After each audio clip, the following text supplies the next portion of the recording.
I'm Francine Lacqua here in London. Now let's focus on ETFs. Another commodity exchange traded product bites the dust. Credit Suisse is planning to close its natural gas exchange traded. Note, a product that's short and 3-time leverage. Now it comes as ETNs fall under increased scrutiny in recent months as the coronavirus roils the markets. Well, joining us to discuss all of this is our Danny Berger, the ETF queen. Danny, what happened with this fund that Credit Suisse has decided to close? Francine, it's really been a wild ride. First, to explain it, it's important to note that these are ETNs, not like ETFs where you're backed by a physical asset. Instead, it's backed by a bank. It's a debt obligation, so it's really just backed by a bank's credit. Now, with a lot of these ETNs from Credit Suisse, last month they made the decision to delist them, taking them off exchanges. But they said that you could still trade them over the counter. And this is where the weirdness happens. This 3 times leveraged inverse natural gas ETF absolutely skyrocketed. The price became untethered to the asset it tracks. I mean, this chart is wild. At one point, it surged 6,000%, looking nothing like what it should if it was actually tracking this inverse natural gas index. So this week, Credit Suisse makes the announcement that they're closing this fund for good. They didn't give a lot of details of what happened, why they were closing it. A lot of confusion has ensued, but we think it has something to do with the creation and redemption process of a now over-the-counter fund. But again, it was really wild to watch this fund completely take off from what natural gas investments should have looked like.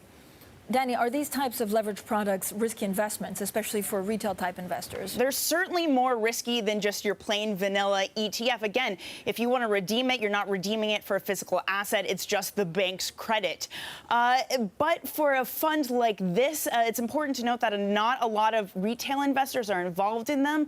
A lot of retail platforms ban the trading of ETNs and leveraged products. Some of them make it really expensive to discourage traders, but that doesn't mean you can't get burned. So, for example, if you were short this ETN, you might have bought it and sold it, borrowed it and sold it for, let's say, $500, for example, and then you get a margin call and you have to buy it back at $10,000. So traders lost a lot of money on this, but from what we can see, it was likely the algo trading sort of crowd that was buying and selling this.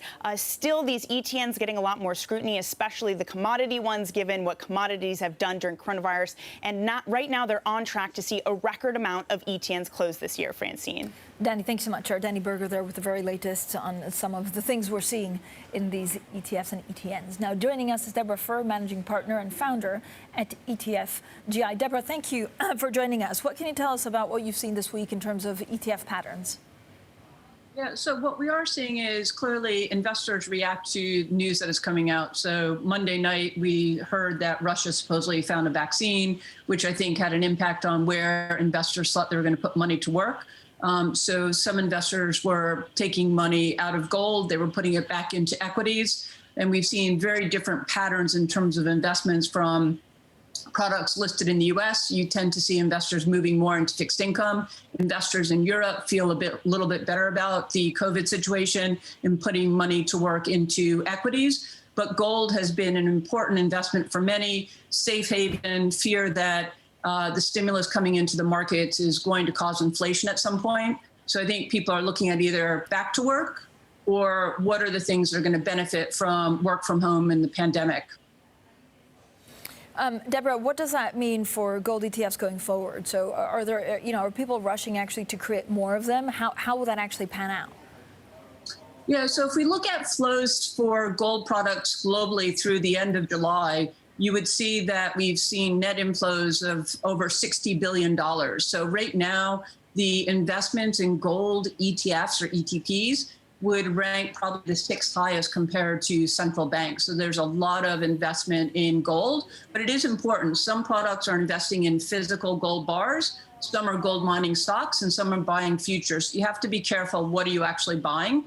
I think for many, they will continue to have investment in gold because I think we've seen there's a lot of mixed news coming out. Sometimes the news that we see around vaccines and treatment isn't long-term viable, and we could call it fake news. So I think for many, they see the safe haven, fighting inflation, investment in gold being a longer term part of their allocation. But many people were in a lot of cash at the start of the year. And so they did use March as a buying opportunity when stocks really were at a pretty low level. So we've seen some very interesting trends in what's going on. Deborah, what exactly is a gold play right now? I've heard kind of, this is an inflation bet, or actually it's a deflation bet. Do ETFs offer us any insight? Well, I would say that, you have to look at how is gold priced. You have to look at what is the Fed doing, U.S. stimulus, and clearly there's been a lot of stuff going on. What has Trump done recently because the unemployment benefits have gone away. You need to look at inflation expectations and real yields on bonds. So there's a lot of factors you would take into effect to look at where is gold price. And I think for many, they would have said that up until the start of the week, gold was probably at a very high price relative to where it should be. And so we've seen a bit of correction. So I think we're going to continue to see yields rising a bit for bonds, which does put pressure on gold. How does the European ETF market compare right now to the U.S. market? It's in infancy in certain ways, but do market moves that we've seen over the last 2 to 3 months actually accelerate the rise for European ETFs? So you're right. So the U.S. ETF industry is 27 years old. Europe just turned 20 in April, but we are at a record level of assets. So we're back over $1 trillion US. Europe is very fragmented, right? And so the other thing playing on Europe is the uncertainty around Brexit and distribution of funds. So I think that the ETF industry in Europe has performed well. The way investors are thinking about investing is different than people in the US, again, because of COVID, the work from home. I also think that the distribution landscape in Europe is much more challenging than in the US, because if you want to sell to retail, you need to take an ETF and register it and cross-list it onto an exchange locally, because most retail investors only have access to, say, the exchange in Italy, as opposed to coming and trading here on London Stock Exchange. So it's a much more challenging landscape, but I think ETFs have performed well. People like them. They're low cost, they're tax efficient, transparent, and they're good building blocks. So you can generate alpha through asset allocation. And I think that's the thing that many people have appreciated, the fact that when there is a buying opportunity or when you want to make adjustments, you can use ETFs to get that exposure.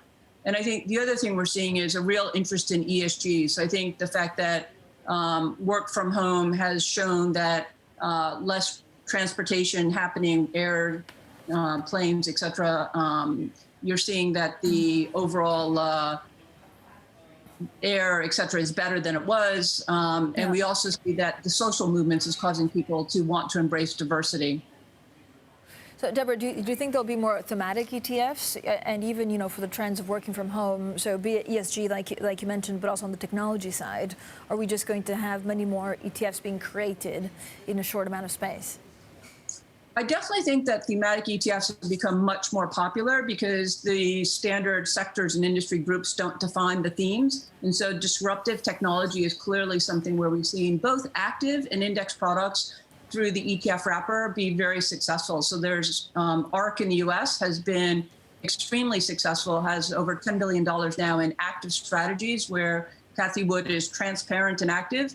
But we've seen other similar types of products here in Europe doing extremely well. So I think people want help identifying companies either in healthcare or technology that are going to benefit from work from home, and also looking forward to, after the pandemic, what are the trends that are going to continue and how can I invest in them?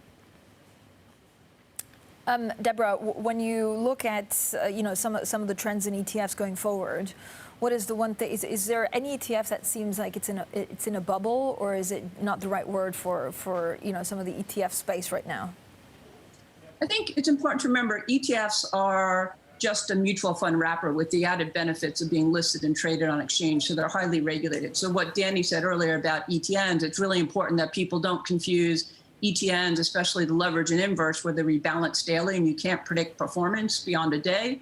Don't confuse those with ETFs that are highly regulated. So I don't see ETFs as being in a bubble. And if anything, they really performed very well this year during the highly volatile, significant creations, redemptions. I think the Fed buying fixed income, high yield, and investment grade ETFs has proven that they're a very good investment product. And the Bank of Japan has also been buying equity ETFs since 2012. So they are seen as an appropriate product for institutional investors as well as retail investors. Deborah, thank you so much for all of the insight. Deborah Fuhr, managing partner and founder at ETFGI.